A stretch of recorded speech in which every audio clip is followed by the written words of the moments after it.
നമസ്കാരം, ഞാൻ ശാലു വിനു. എല്ലാവർക്കും എൻ്റെ ചാനലിലേക്ക് സ്വാഗതം. നമ്മുടെ ഇന്നത്തെ റെസിപ്പി ഒരു സ്പൈസി പാലക് മസാലയാണ്. ഈ പാലക് വളരെ ഹെൽത്തി ആയിട്ടുള്ള ഒരു ലീഫി വെജിറ്റബിളാണ് കേട്ടോ. ഒരു ദിവസത്തിൽ ഒരു തവണയെങ്കിലും കുറച്ച് ലീഫി വെജിറ്റബിൾസ് നമ്മുടെ ഭക്ഷണത്തിൽ ഉൾപ്പെടുത്തണമെന്ന് ഡോക്ടേഴ്സൊക്കെ പറയാറുണ്ട്.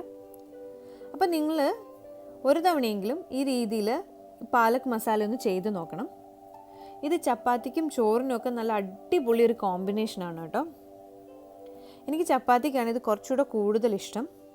പിന്നെ കുട്ടികളൊക്കെ ഉണ്ടെന്നുണ്ടെങ്കിൽ ചോറിൻ്റെ കൂടെ കുറച്ച് നെയ്യ് ഒഴിച്ച് അതിനോടൊപ്പം ഈ പാലക്കിൻ്റെ മസാലയും കൂടി ഇട്ട് മിക്സ് ചെയ്ത് കൊടുക്കുകയാണെങ്കിൽ അവർക്ക് നല്ലതുപോലെ ഇഷ്ടമാവും. ഈ പാലക്കൊന്നും അധികം ഇഷ്ടമില്ലാത്ത കുട്ടികൾക്കൂടെ ഇഷ്ടമാവുന്നൊരു റെസിപ്പിയാണിത്. ഇതിന് വേണ്ടിയിട്ട് ഞാനിവിടെ പാലക്ക് എടുത്തിട്ടുണ്ട്. ഞാനിവിടെ ഒരു വലിയ ബഞ്ച് പാലക്ക് ചെറുതായിട്ട് കട്ട് ചെയ്തെടുത്തിട്ടുണ്ട്. ഇനി ഇതിലേക്ക് 1 ടീസ്പൂൺ ഇഞ്ചിയും വെളുത്തുള്ളിയും അരിഞ്ഞത് വേണം. നിങ്ങൾക്ക് ചതച്ച് വേണമെങ്കിലും ചേർക്കാമേ. 2 പച്ചമുളക്, ഒരു മീഡിയം സവാള ചെറുതായിട്ട് അരിഞ്ഞിട്ടുണ്ട്, ഒരു വലിയ തക്കാളി കട്ട് ചെയ്തെടുത്തിട്ടുണ്ട്. ഇനി ഇതിലേക്ക് താളിക്കാനായിട്ട് നമ്മൾ കടുകല്ല ജീരകമാണ് ഇടുന്നത്. ഇനി ഇതിലേക്ക് ഒരു 1/4 മുതൽ 1 ടീസ്പൂൺ വരെ മഞ്ഞൾപ്പൊടി ചേർക്കുന്നുണ്ട്. ഒരു 1/2 ടീസ്പൂൺ മുളക് പൊടിയും 1/2 ടീസ്പൂൺ ഗരം മസാലയും ചേർക്കുന്നുണ്ട്. ഇനി നമുക്ക് മസാല തയ്യാറാക്കാനായി ഒരു പാൻ അടുപ്പിൽ വെച്ച് ചൂടാക്കി അതിലേക്ക് എണ്ണ ഒഴിച്ചു കൊടുക്കാം. ഈ എണ്ണ ചൂടാകുമ്പം നമുക്ക് ഈ ജീരകം ഇട്ട് കൊടുത്ത് ഇത് ചെറുതായിട്ടൊന്ന് പൊട്ടിച്ചെടുക്കാം. ഈ ജീരകമൊക്കെ ഒന്ന് ചെറുതായിട്ട് മൂത്ത് വന്നിട്ടുണ്ട്.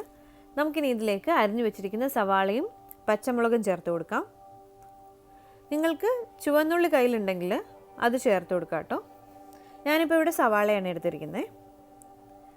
ഇനി നമുക്ക് ഇതിലേക്ക് കുറച്ച് ഉപ്പ് കൂടി ഇട്ടിട്ട് ഈ സവാളയൊന്ന് വഴറ്റിയെടുക്കണേ. ഉപ്പിട്ടിട്ട് സവാള വഴറ്റിയെടുത്താൽ നമുക്ക് പെട്ടെന്ന് ഇത് വഴന്ന് കിട്ടും. ഇതങ്ങ് നല്ല ഗോൾഡൻ ബ്രൗൺ കളറൊന്നും ആവണ്ട, ചെറുതായിട്ടൊന്ന് വഴന്ന് വന്നാൽ മതിയാവും.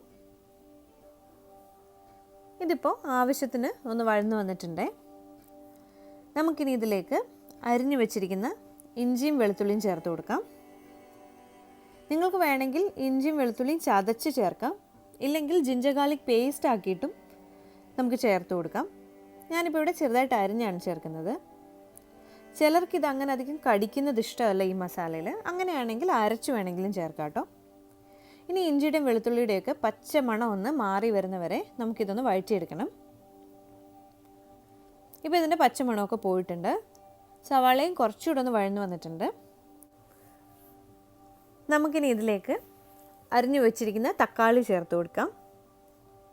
ഈ തക്കാളി കുറച്ച് കൂടുതൽ ചേർത്താൽ നമ്മുടെ ഈ മസാലയ്ക്ക് നല്ലൊരു ടേസ്റ്റ് ഉണ്ടാവും. അപ്പോൾ നമുക്ക് ഈ തക്കാളിയും കൂടി ഇട്ടിട്ട് നല്ലതുപോലെ ഇതൊന്ന് വഴറ്റിയെടുക്കാം. ഈ തക്കാളിയൊക്കെ നല്ല സോഫ്റ്റായിട്ട് വന്നിട്ട് ഇതിൽ നിന്ന് എണ്ണയൊക്കെ ഒന്ന് സെപ്പറേറ്റ് ആവണേ. അതുവരെ നമുക്കിതൊന്ന് വഴറ്റിയെടുക്കണം. ഇപ്പം നമ്മുടെ തക്കാളിയൊക്കെ നല്ല സോഫ്റ്റായിട്ട് വന്നിട്ടുണ്ട്. ഇപ്പോൾ ശരിക്കും പറഞ്ഞാൽ അതൊന്ന് അലിഞ്ഞു പോയിട്ടുണ്ടെന്ന് പറയാം. ആ രീതിയിൽ നല്ല സോഫ്റ്റായിട്ട് വന്നിട്ടുണ്ട്. ഇനി നമുക്ക് മീഡിയം ഫ്ലെയിമിൽ നിന്ന് ലോ ഫ്ലെയിമിലേക്ക് വെച്ചിട്ട് പൊടികൾ ചേർത്ത് കൊടുക്കാം. ആദ്യം നമുക്കിതിൽ മഞ്ഞൾപ്പൊടി ചേർത്ത് കൊടുക്കാം. ഇതിൽ മഞ്ഞൾപ്പൊടിയാണ് കുറച്ച് കൂടുതൽ വേണ്ടത്. ഞാനിവിടെ ഒരു 1/4 ടീസ്പൂൺ മുതൽ 1 ടീസ്പൂൺ വരെ ചേർത്ത് കൊടുത്തിട്ടുണ്ട്. ഇനി നമുക്ക് ഇതൊന്ന് വഴറ്റിയെടുക്കാം. ഇതിൻ്റെ പച്ചമണം ഒന്ന് പോകുന്നത് വരെ ഒന്ന് വഴറ്റിയെടുക്കണം. ഇനി നമുക്കിതിലേക്ക് ഒരു 1/2 ടീസ്പൂൺ മുളക് പൊടി ചേർത്ത് കൊടുക്കാം. നമ്മൾ പച്ചമുളകാണ് ഇതിൽ ചേർക്കുന്നത്. പക്ഷേ മുളക് പൊടി ചേർത്താൽ നമുക്ക് കുറച്ചുകൂടെ നല്ലൊരു കളർ ഉണ്ടാവും. പിന്നെ ഒരു 1/2 ടീസ്പൂൺ ഗരം മസാലയും ചേർത്ത് കൊടുക്കാം. ജസ്റ്റ് ഒരു പേരിന് മാത്രം ചേർത്താൽ മതി കേട്ടോ. ഇനി ഇതിലേക്ക് ആവശ്യത്തിന് ഉപ്പ് കൂടെ ചേർത്തിട്ട് നമുക്കിതെല്ലാം കൂടെ നല്ലതുപോലെ ഒന്ന് മിക്സ് ചെയ്തെടുക്കാം. നമ്മൾ ഈ പൊടികളൊക്കെ എപ്പോൾ ചേർത്ത് കൊടുത്താലും സിമ്മിലിട്ടിട്ടേ ചേർത്ത് കൊടുക്കാൻ പാടുള്ളൂ, ഇല്ലെങ്കിൽ ഈ പൊടിയൊക്കെ കരിഞ്ഞു പോവും.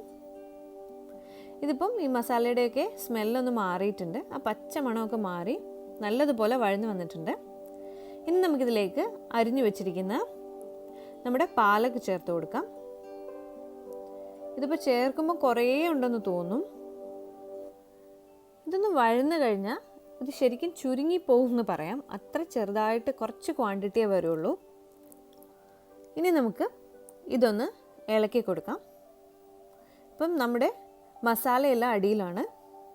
ഇപ്പോൾ പാലക്ക് മേലെ ആയതുകൊണ്ട് ഇതെല്ലാം കൂടെ നല്ലതുപോലെ ഒന്ന് മിക്സ് ചെയ്ത് കൊടുക്കണം. നിങ്ങൾക്കിപ്പോൾ വേണമെങ്കിൽ കുറച്ച് ഉപ്പ് കൂടെ ചേർത്ത് കൊടുക്കാം കേട്ടോ. നമ്മളിതിലേക്ക് ഒരല്പം പോലും വെള്ളം ചേർക്കുന്നില്ല.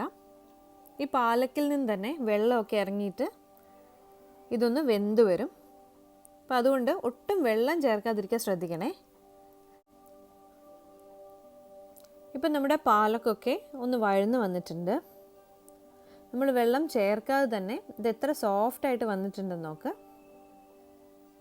ഇപ്പോൾ നമ്മുടെ വെളുത്തുള്ളിയും ഇഞ്ചിയും തക്കാളിയും ഉള്ളിയൊക്കെ നല്ലതുപോലെ ഇതിലൊന്ന് മിക്സ് ആയിട്ടുണ്ട്. നമുക്കിനി ഇതൊന്ന് 2 മിനിറ്റ് മൂടി വെച്ച് വേവിക്കാം. ഇപ്പോൾ 2 മിനിറ്റ് ആയിട്ടുണ്ട്. തുറന്ന് നോക്കുമ്പോൾ തന്നെ കാണാം നമ്മൾ വെള്ളം ഒഴിക്കാതെ തന്നെ എത്ര വെള്ളം ഇതിൽ നിന്ന് വന്നിട്ടുണ്ടെന്ന്. ഇപ്പം നമ്മുടെ പാലക്കൊക്കെ നല്ലതുപോലെ ഒന്ന് സോഫ്റ്റായിട്ട് വന്നിട്ടുണ്ട്. നമുക്കിനി ഇത് തുറന്ന് വെച്ച് തന്നെ വറ്റിച്ചെടുക്കാം.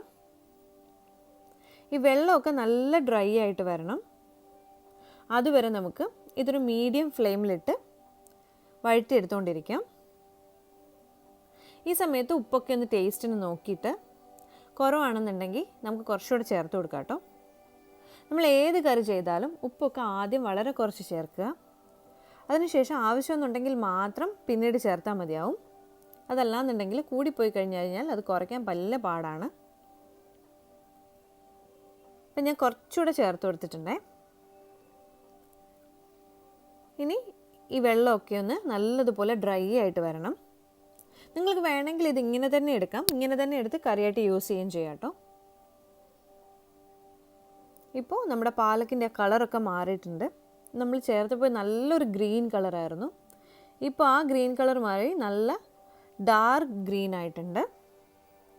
ഇപ്പോൾ നല്ല മസാലയുടെ നല്ല മണമൊക്കെ വരുന്നുണ്ട് കേട്ടോ ഇവിടെ.